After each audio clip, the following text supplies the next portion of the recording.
بسم الله الرحمن الرحیم. السلام علیکم. څنګه چې تاسو ټول ته پته ده 14 اگست د خوشحالۍ ورځ روانه ده. پاکستان د آزادېدو لپاره زموږ مشرانو ډېرې غټې قربانیانې ورکړې دي. زما یو ډېر ضروري پیغام تاسو ټولو ته چې مهرباني وکړئ خپلو بچو ته د دې جشن ازادۍ په موقع د 14 اگست مناسبت سره دا باجې هېڅکله مه لئ، ځکه چې دا د اعصابو بیماري جوړوي او چې کوم بیماران دي هغې ته ډېر غټ تکلیف وي.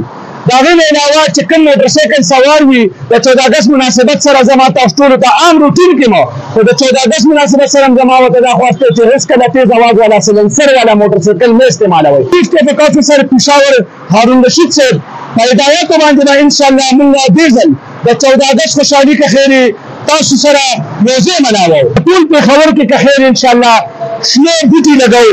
هغې نه علاوه به انشاءالله د سیکس پولیس پېښور له طرف نه انشاءالله په ماشومانو په لویو وړو پاکستان جنګي کیپونه بیجونه وغیره دا به موږ انشاءالله فری تقسیموو په تاسو باندې د دې خوشحالۍ د 14 اگست مناسبت سره. تاسو به موږ سره دې کې تعاون کوئ، تاسو به هېڅ قسمه داسې کار نه کوئ چې الله دې وکړي هغه تاسو دپاره د حادثې سبب جوړ شي.